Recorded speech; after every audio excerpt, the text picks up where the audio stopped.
Week to week in college football, last week seems like Georgia's offense can't do much right. This week seems like Georgia's offense can't do much wrong, especially second quarter and beyond when it destroyed Tennessee on the scoreboard, both offense and defense. But in this video, we're focusing on what Georgia's offense did, mostly in the passing games that we're going to show here, but some running things as well, including Carson Beck running. Brent, overall thoughts, Georgia, Tennessee, how did the offense dictate this game?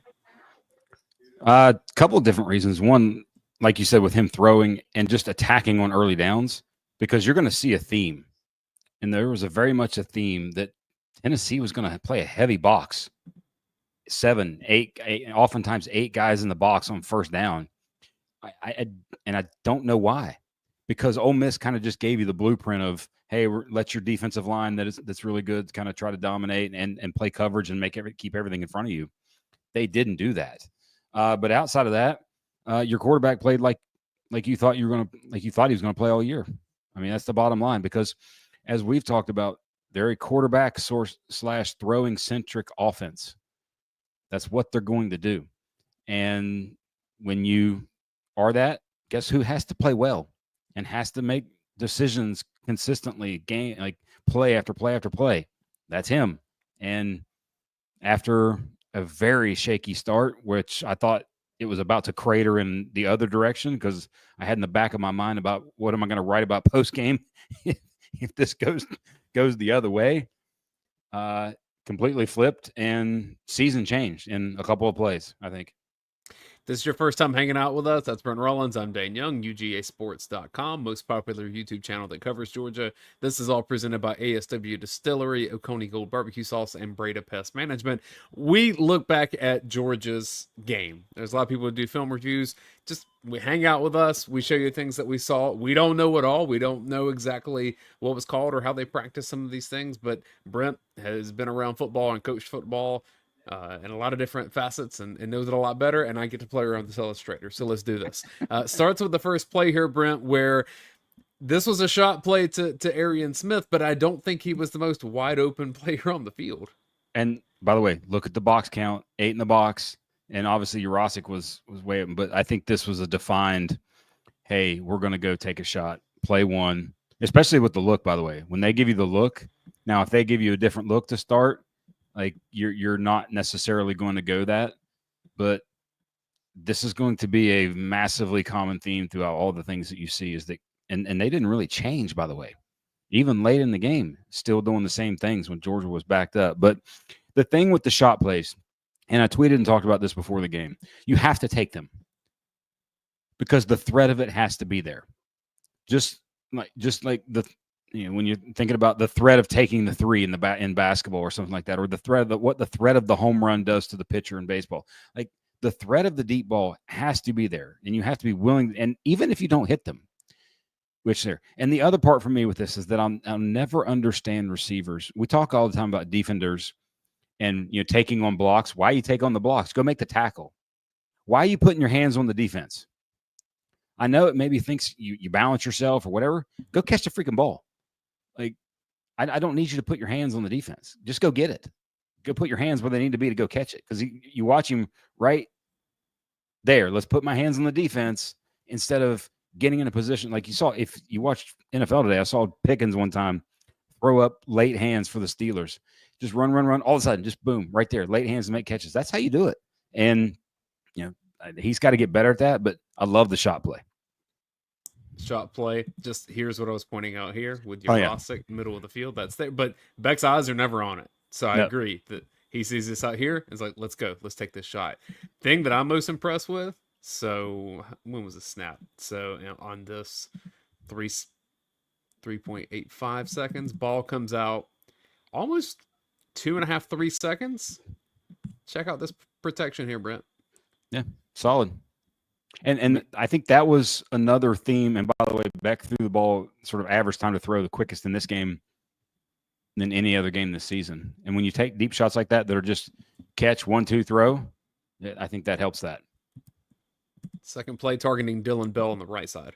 And this is one where a couple reasons to show it. One, you don't necessarily have a chance here. But when people look at PF on the site and they look at the PFF grades, Paul puts the PFF grades together and you're going to see like offensive tackle grades not be great. Right, Watchman right here, boom, gets beat instantly. Right tackle for the, there's Beck was only pressured on 5 of his 41 dropbacks, but this doesn't necessarily count because it's drop and throw. But boom, gets head over toes too much and beat. And then I just talked about why put your hands on the defender.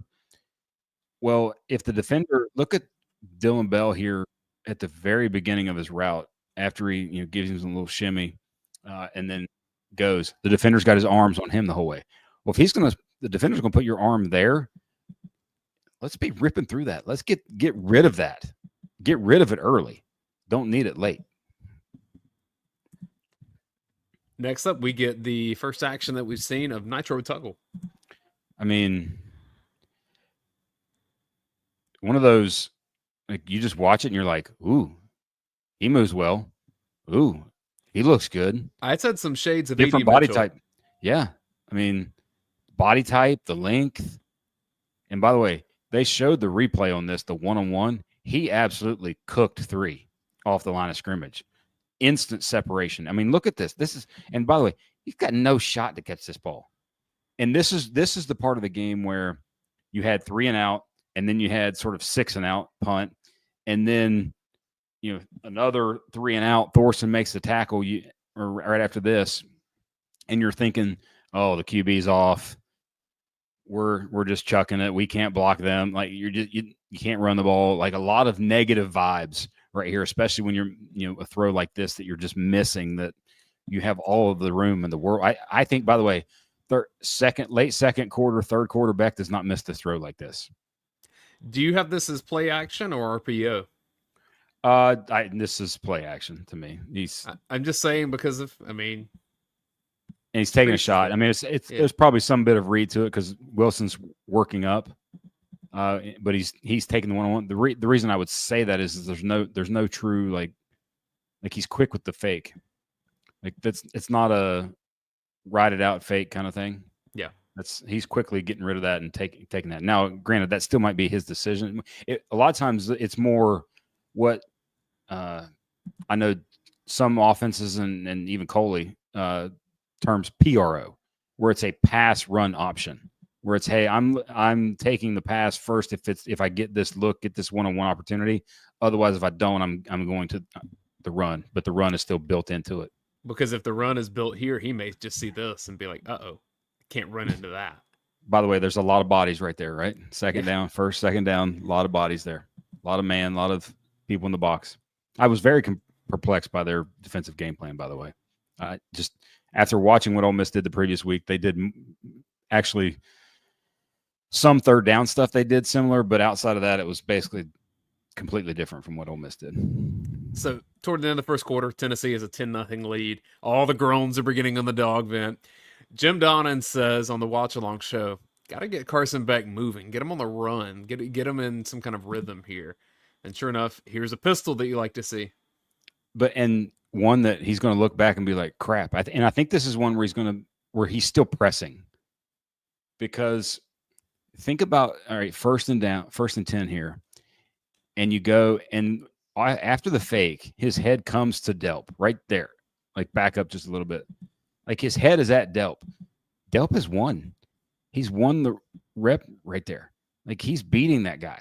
And the corner, is going with the receiver. That's like, just lob that over you can just lob it over the guy's head and throw it to him, or you can, the safety's clear. You can kind of put it out in front just a little bit, not too much air, but just get it over the defender. And then also you've got Lawson Lucky right in front of you.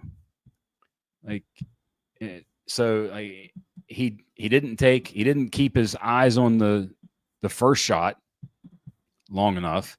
He didn't take the short shot, and as it was right there in front by the way, this is a 1st and 10 play. This is not third down kind of thing. And he looks for the further down the field. I don't know if he's trying to get Bell, who knows what, but I think this is still, when you think about this play, this is a still pressing Carson Beck.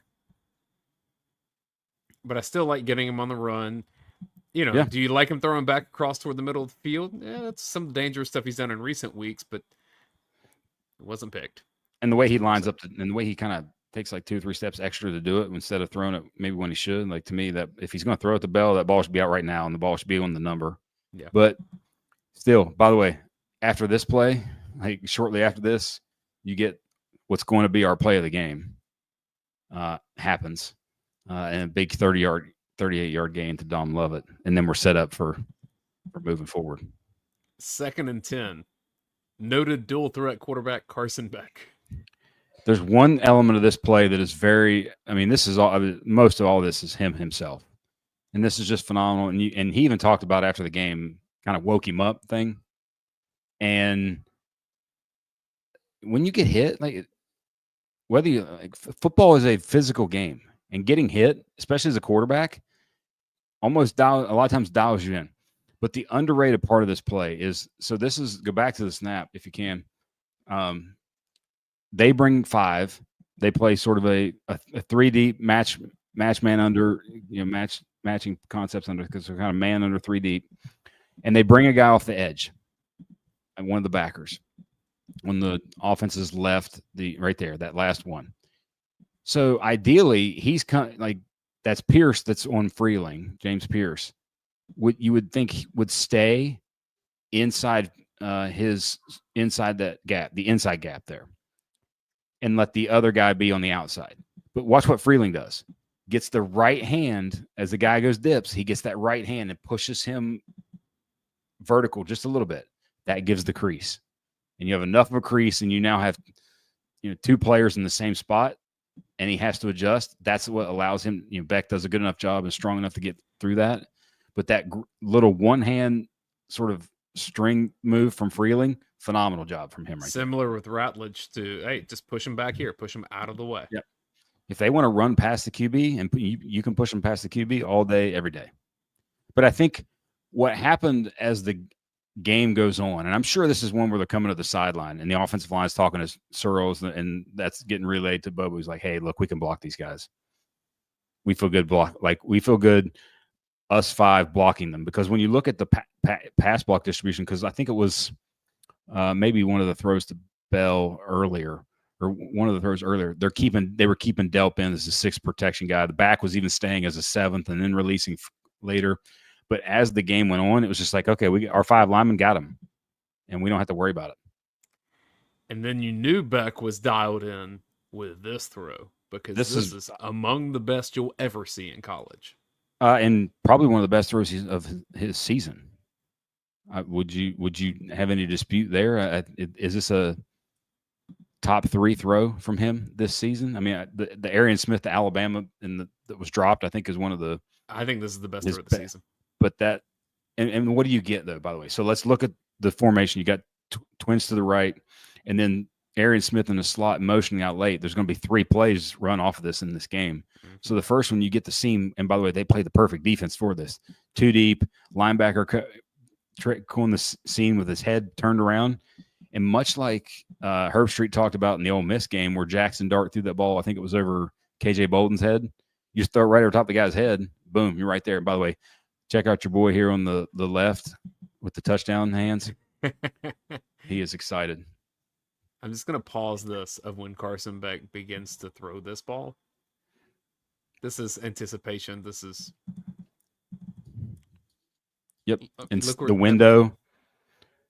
Like, see what he's seeing. Like, thinking about that through his eyes. He's got a little bit of something in front of him, and he's thrown to the space right over top of the guy. Perfect. And the guy's like, right there.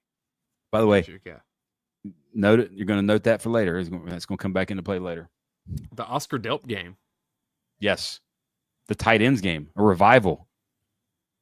It's Brock Bowers now leads the NFL in receptions. Maybe it was just all in the good vibes. I mean, it was a good weekend for Georgia tight ends. That's for sure. But that was like the coverage, all that. That was exactly how you would draw that up all day. Let's go back to Nitro. I mean, why not? I think you're going to get this guy more and more reps, because if you can see it right on the edge of the screen at the top, right there, look at the separation. Like they're playing off, But this is what we always complain about with Everett.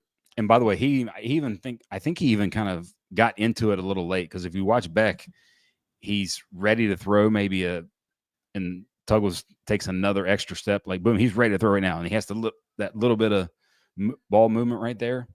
He has to wait that other sort of half count. And the other thing, you're just blocking him on the 5, not getting to you. The ball's out quick.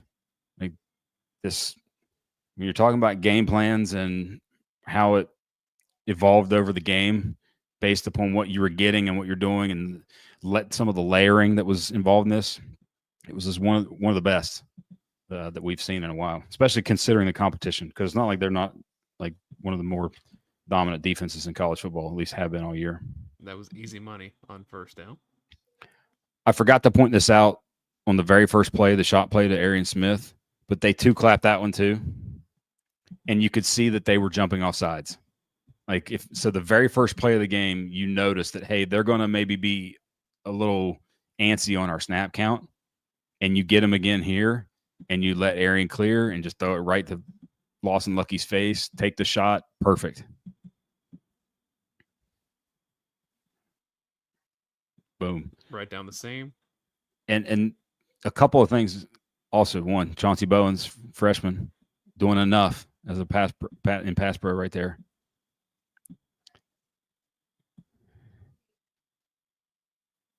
And then also think about what the home field advantage does for you as an offense. When we talk about the variations of snap counts and the clap variations and all the things that you can do, guess where you can do that more so than anywhere? At home. Yep. And then the other thing that they did that just was a consistent theme in watching and rewatching was the tempo, the selective tempo of, we're not going to let you sub, and we're going to keep some of your defensive line groups, because Tennessee wants to do the line changes. They have, like 11 guys, I think, that played over 100 snaps along the defensive line. Like they couldn't do that a lot in the game. Like Pierce played 40 of the 70-something odd snaps. It's not like he played a lion's share of the snaps, which he normally does. So that was good stuff. Then we go to screenplay here to Arian. So we saw just a moment ago Arian motion out beyond the tight end. This time we get the screen out of it. Yeah, and this is one where if you're a Georgia fan and you're like, we got this ball back, oh my. Like the Bell one was literally right before this. So that was an incomplete pass, which is, by the way, that's why you always see that now be a pop pass instead of a handoff, because if they drop it, it's just incomplete. That's a Dayne Holgerson special right there, by the way. That's who really got that rolling at West Virginia with Tavon Austin. You had to get West Virginia in here. Had to do it. Holgerson's calling plays now again for Nebraska, so like he's still in existence with his Red Bulls. But they need the help there in Nebraska. But still, you get on this ball. The other thing is, like, ideally, Wilson sees that there's no one there and peels back, because that's the guy that's just trailing him, basically. 51, athletic play by him. But I'm never going to fault a guy for looking forwards, kind of thing.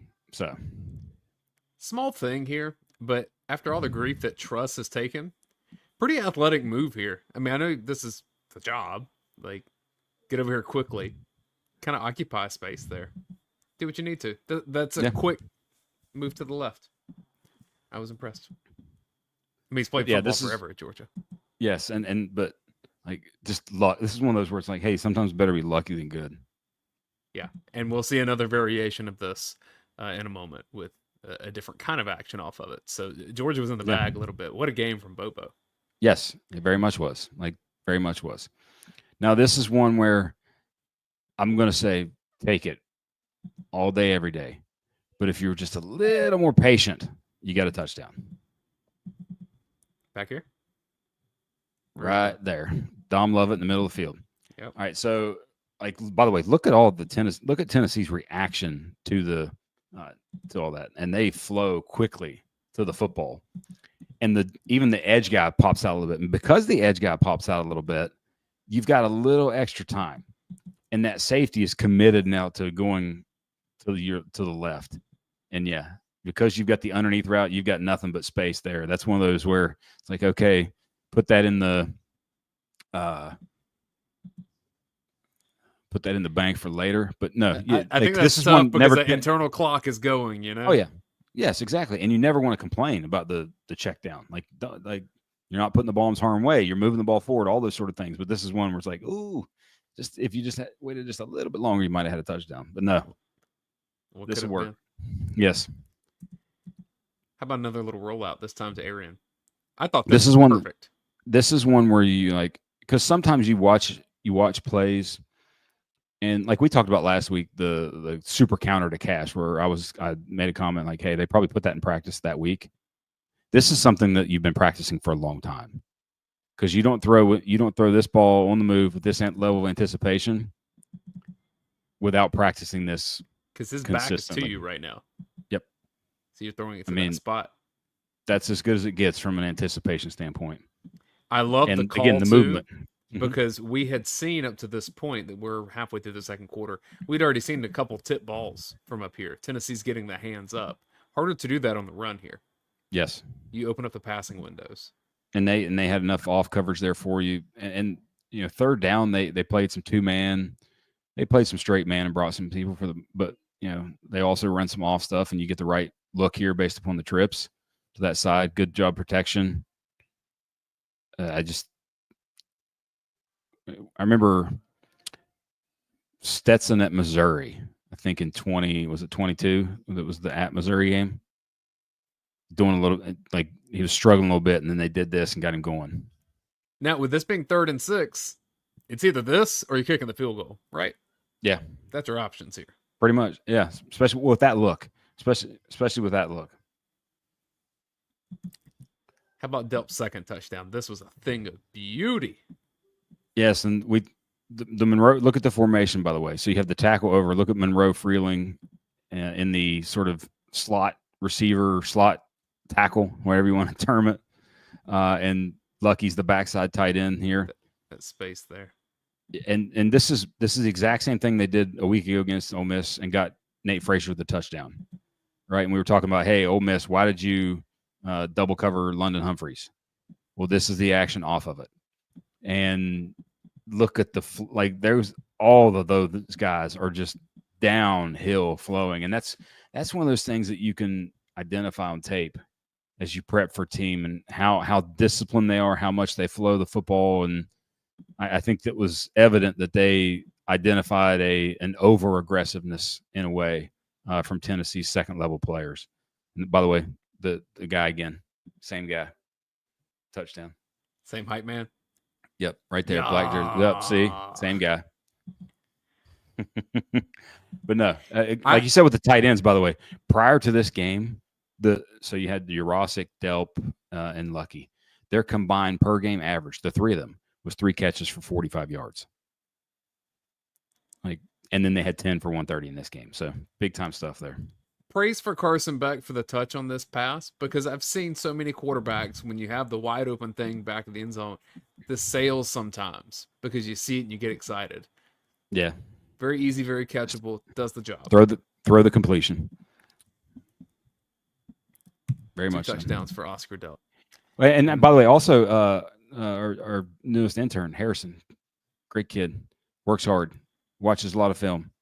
Pointed out that Monken did the same thing with the Ravens recently with Lamar. So a little bit of osmosis working down or talk. All right, so we've seen seam touchdown, we've seen screen, and now we see this sort of pump the screen and go.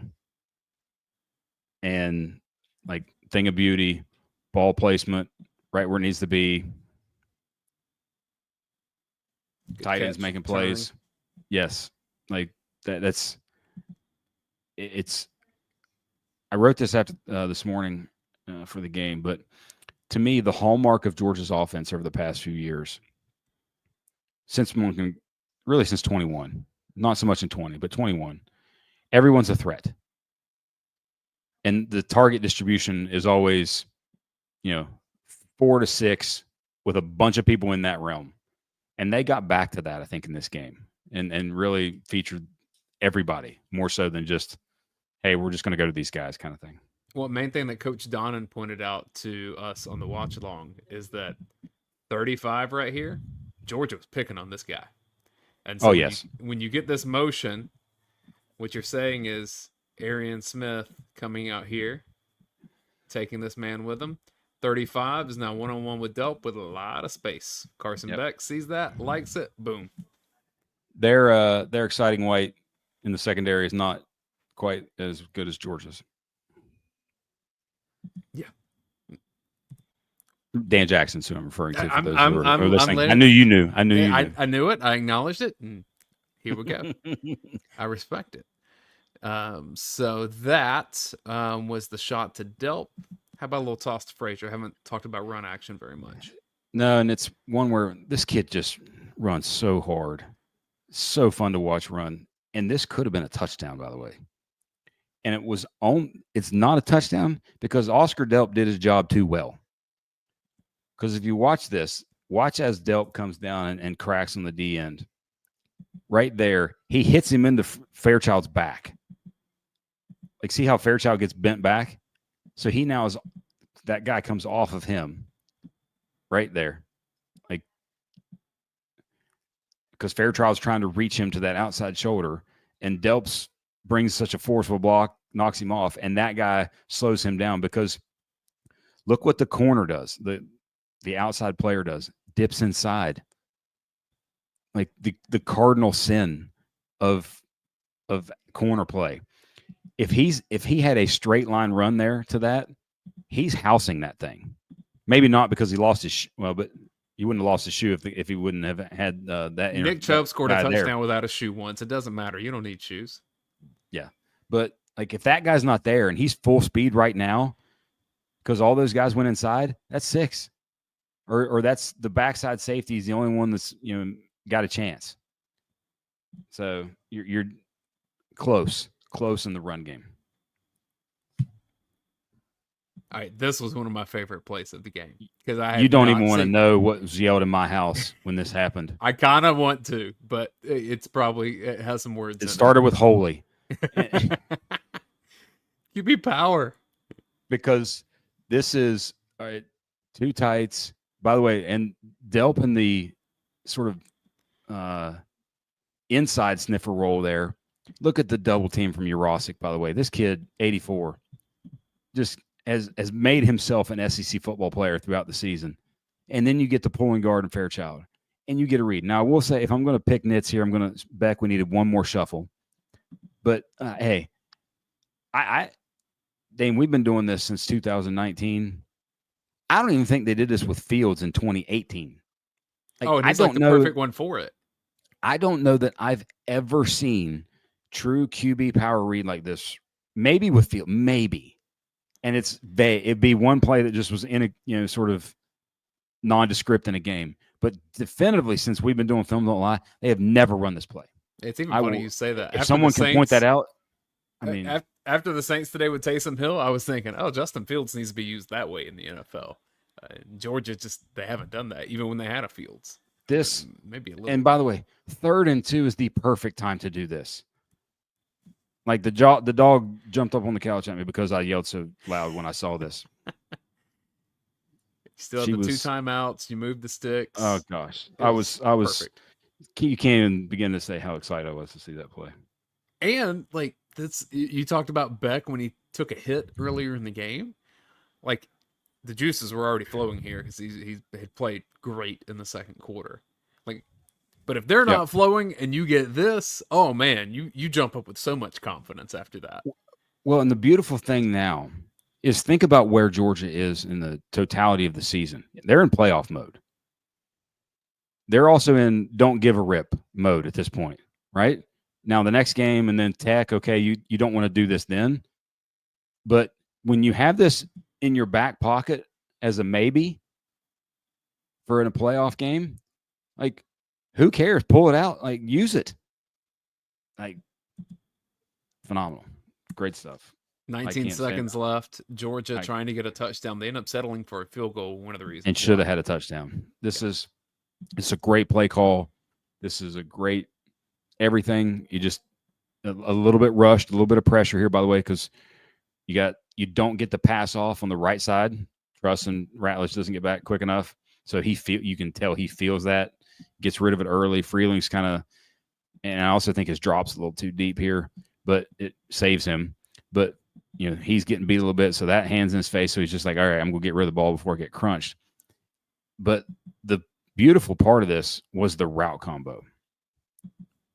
Because, all right, let's watch Anthony Evans, or let's set it up here. So we got bunch, and we talk a lot of times about how teams oftentimes the point man of the bunch has that first guy, and then they'll maybe banjo, they'll inside out the two guys that are off the ball here.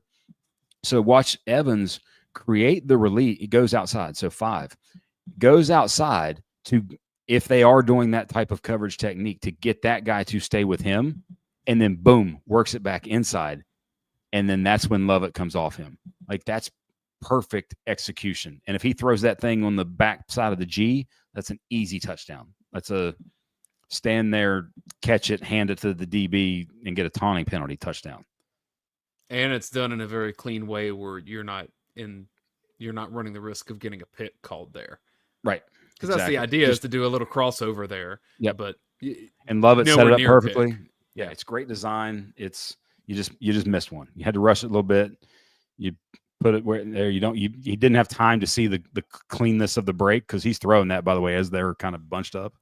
But no, that could have been another one if the throw's just a smidgen better. But still, yep, it's kind of catchable. Oh yeah, I mean it is. It would have been a great one. Yeah, highlight reel catch, but yeah, you're gonna need those in playoff time, right? And you want your guys to make those plays. But yeah, that was the best running play of the night. A little cutback, little counter. Whoop. Like this is perfection, by the way, in terms of how you draw it up. Pause it right at the snap. You've got Wilson working back. You've got Truss stepping to make sure nothing sort of gets inside his face. So that guy's going up the field. Easy, takes himself out of the play. Look at the hard double team with Fairchild and Freeling. Jurasic arcs out, which, by the way, look who they're running at. That's 27. That's Pierce. You got a big-time pass rusher. What do you want to do? All right, you want to hit him in the mouth and go at him.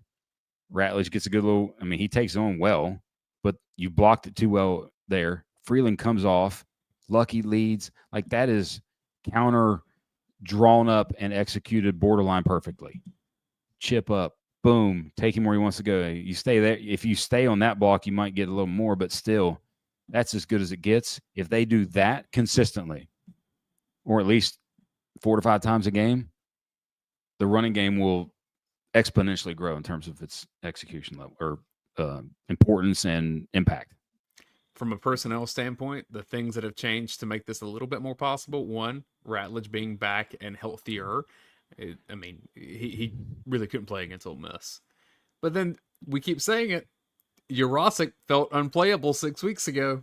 Oh, he was at the start of the season. He looked like he didn't belong on the team, let alone the field. And now, like I said, he's a legit SEC tight end and has, I think, made himself some money. He's made himself draftable, depending upon what he runs over the past compared to early. Eyes on Arian Smith on this 3rd and 9 play. Tie game here. So it's still a little wonky. Early Georgia hasn't gotten the blowout going. Still not like complete control of the game. But this is what happens when you trust your protection.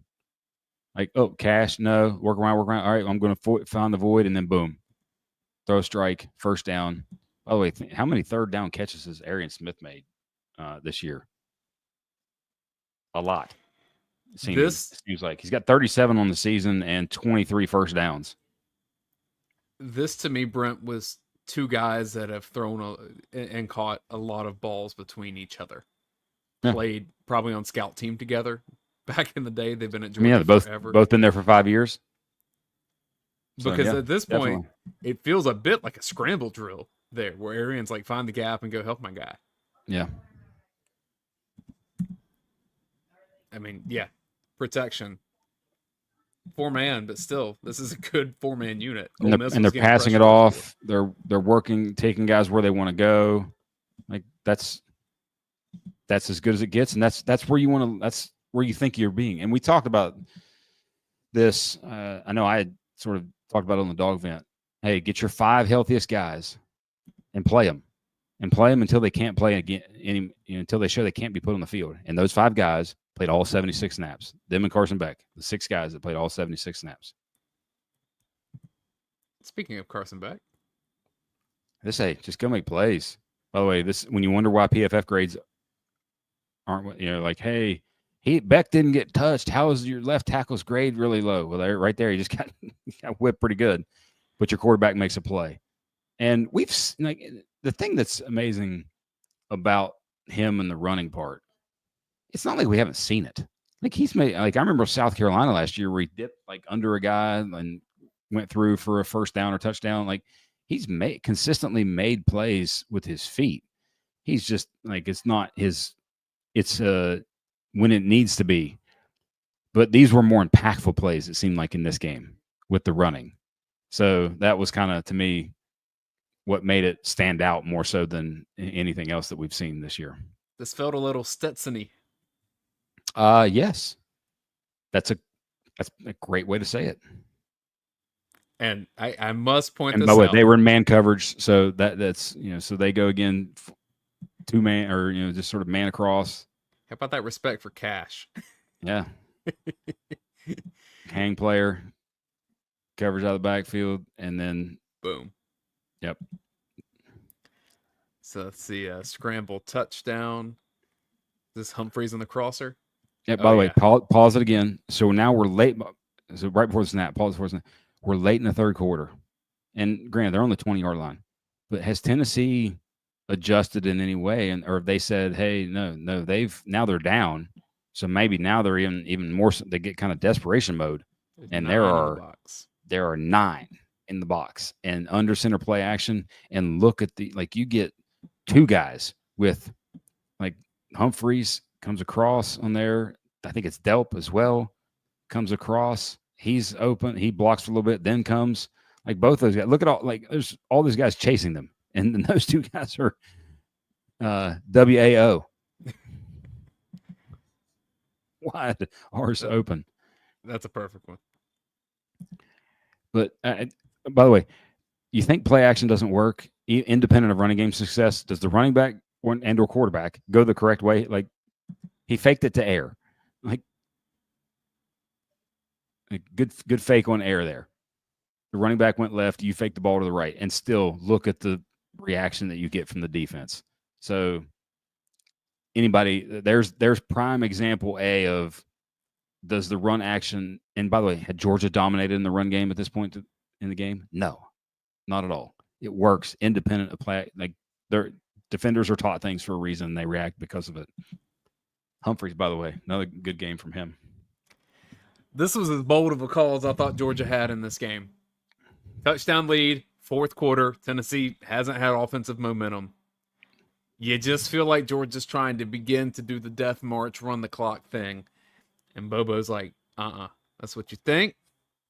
We've been praising Jurasic. Let's do it some more. And look at the box count again. Like the motion brings it to where you're 9 guys there.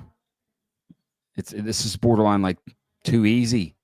Boom, come up. This is like old school high school football. The tight end dump was a route. They always talked about play. Fake under center, but still a little bit of play action. Get the linebackers. They're right behind them. We talked about what the tight ends did: 10 for 130 and 2 touchdowns. And like you said, I think back to what was it, Kentucky? The play to love it against Kentucky when they were backed up. Like it's been very much a plays not players, or players not plays. I mean, and hey, we're a Carson Beck led football team, so we got to go make a play here when we're backed up. We're going to put it in that guy's hands. In my notes on this one, Brent, I'm calling it the Humphreys embed because this ball was embedded into him. I don't know that he caught it, It was almost involuntary. This is the one that we're seeing a lot on social media for the is that a penalty on the quarterback kind of thing. I thought it was more so. I think Wilson moved. I do think because watch the defensive end point at Wilson right there. He's like, I thought he leaned back a little bit more so than the quarterback.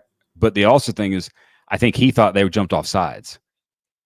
So he snaps it because if you watch him, he snaps it and he's playing, and everybody else is kind of still a little bit. There's a delay because I think he thought they were offside, so he snapped it, not necessarily when the ball was there. So Carson just takes a shot. And by the way, this is one of those you just take the shot because you never know. Yeah. And Mr. Humphreys, by the way, first contested catch of the season. Contested, all right. I was actually looking to see if he had any. He had 3 last year, 3 out of 13 last year at Vandy. So, 1 out of 3 this year. Does hey, PFF you never know. Levels of contest, because this is like hyper super level contested. Yeah, they're both right there with their hands on each other, and the ball just happens to fall in between their arms. I didn't know exactly what happened until he got up and had the ball.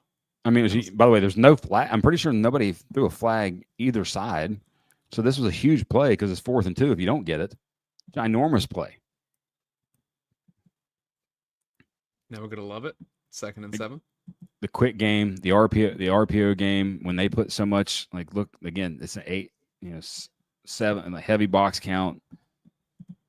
Just get out there and let your guys go do things. And Lovett has shown, even over the past few weeks, that he can make that first guy miss.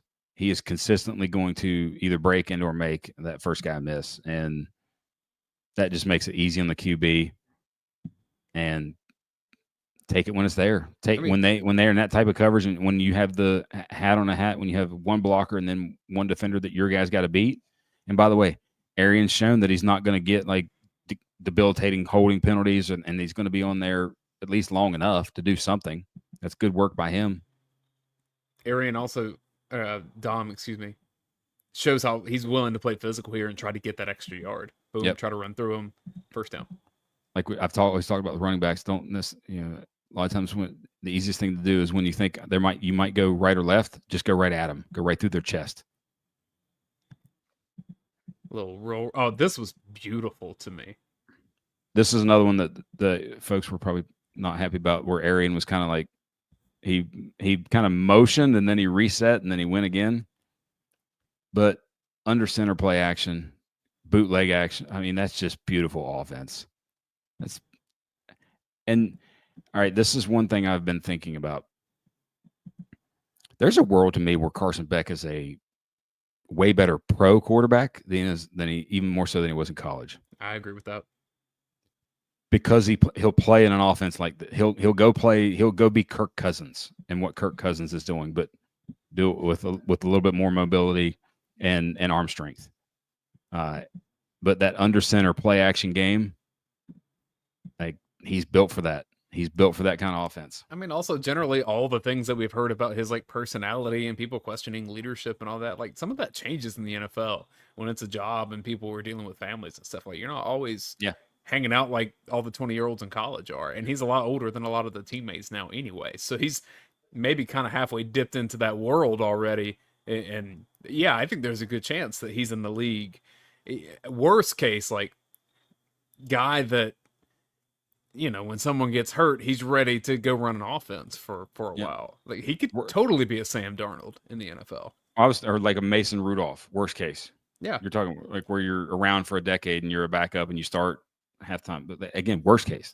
But no, I think his game might even be elevated a little bit in the pros because of the style of offense.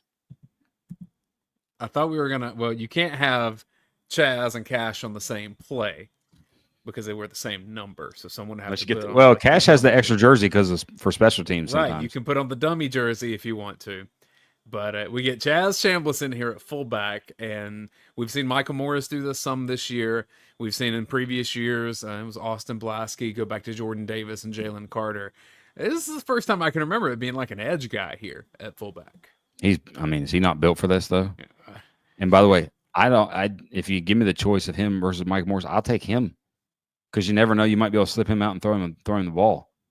But physical, by the way, 84 again here. Doing work. Trust, doing work. 84 in the hole, doing work. Little fold block action. Pulling out, down block, quick out, quick pull. Beautiful power. Oh, that's great football. Great football. Right, let's come out here. Boom. I mean, that's Nice as little easy of a crease. touchdown as you'll get for Nate Frazier. That's how you draw it up. That's what it should look like. That's by the way, that's how you put emphatic into a 34 to or what ended up being what or 31-7 run or whatever it was. It's just home field does so much because we're sitting here saying that second half of this game, Georgia's offensive line was more physical than a really talented defensive line from Tennessee. And we're talking about Xavier Truss and Ben Urosic.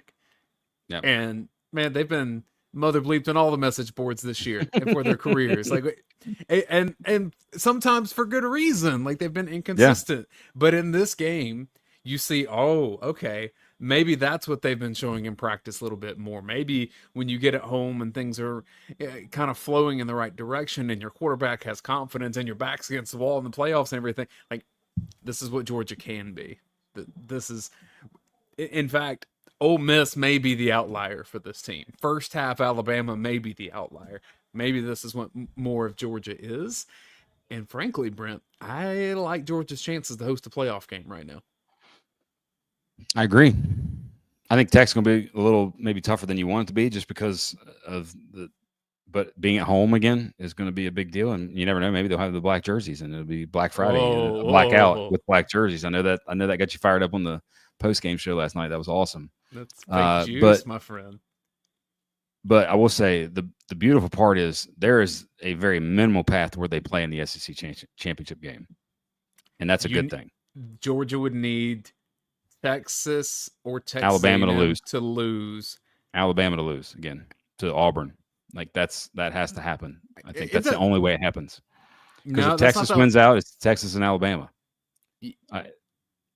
There's a world though where Texas A&M gets Jordan-Hare Stadium and Auburn, and then they beat Texas, by the way, and then they turn around and beat Texas. Then, by the way, guess what the SEC championship game if that happens? It's the Alabama Georgia. It's a rematch. It's them again. Yeah. So, to me, I think the two most likely situations, most likely is Texas versus Alabama. Yes. Second most likely to me is Alabama versus Georgia. Yeah. Because Texas at Texas A&M, I'm not a believer in either of those teams, if I'm honest with you. And I like Georgia's chances to beat both of them. I think there are 7. Normally, that list of who can win the whole thing is 3 to 4. I think that's now doubled to 7 to 8. And Alabama's one of those teams. Ole Miss is one of those teams. Oregon, Ohio State, Georgia. Maybe Notre Dame. Texas, Notre Dame's, I don't. I just like their quarterback. I like Riley. I do, but it's they're in the mix. And this game changed. And like I mentioned there, like what I was talking about or thinking at one point in the game, what am I going to write about if this goes the way you didn't think it was going to go and Georgia doesn't win this game? Like those as the job part of it, those thoughts were going through my head. Like, well, okay, what's the theme here? What? Because you don't win the football game. It's questions galore. It's nothing but questions. Everything under the sun gets questioned. But now we don't have to worry about that. So never mind. Yeah, I mean, that would have been questions for 8 months. Mm-hmm. Yeah, that would have started the offseason, frankly, for Georgia, even with 2 weeks to go. But that would have cranked up that machine. Very much so. Just ask the LSU Tigers. Film Don't Lie is presented by Breda Pest Management, the official pest control of the Georgia Bulldogs. They protect Sanford Stadium, which, man, was it rocking. It sounded like a fantastic atmosphere, and it was pest-free, thanks to Breda Pest Management. Also presented by Oconee Gold Small Batch Barbecue Sauce. I pulled that wingy sauce back out yesterday, Brent, for some chicken. Speaking of that. Oh, hold on. Let me get New your one. camera back up. New one here. There it Georgia is, the Sweet Peach. Georgia Sweet Peach. I got one for you. All right. I got it earlier this week. I'll get it to you. I'll maybe if I go to North Oconee's playoff game, I'll sneak by your vehicle and snag it. Yes, I'll bring it. If Yeah, there's Georgia potential Sweet for Peach. I've yet to try it, but I'll read. It's fresh from the fruit of Georgia's famous orchards. OG's Georgia Sweet Peach brings a unique flavor profile to Oconee Gold's barbecue roster. Sweetness of pureed Georgia peaches marries deliciously with our smoky seasonings and a tangy tomato base. You want to There you try it? OconeeGoldBarbecueSauce.com. Use the promo code Film Don't Lie. You'll get 20% off your entire order. Get the whole line. That's what you should do. And then you compare it with your spirits from ASW Distillery. They are distilled by dogs. 5 of the 6 founders did graduate from UGA. So you know they support the same things that you do. If you buy the Hunker Bourbon or the Hunker Vodka, anytime you purchase that, some of the proceeds go to Georgia's Classic City Collective. And maybe after a quarter, you were thinking Georgia needs some wide receivers because there were some drops happening again. That they picked it up later in the game, but I think seeing Nitro Tuggle, maybe a little Sokovie White, seeing Humphreys make a couple plays, although I still don't know that he's like the most reliable thing for Georgia moving forward. You need Dylan Bell to get healthy for a playoff stretch. I think. I mean, yes. To have your best horses in there. I would maybe debate that, but we'll not go there. We will have plenty of shows and plenty of weeks in between games that you and I will debate that, and we can bring back some old clips as well. If you're watching live, we're going to come back and do a quick run through Georgia's defense, and we'll also have our play of the game after that. If you're just finding us on YouTube or Facebook, please subscribe to wherever you are watching. We are the most popular Georgia Bulldogs channel on YouTube, and proud to do that. For Brent Rollins, I'm Dayne Young. This is Film Don't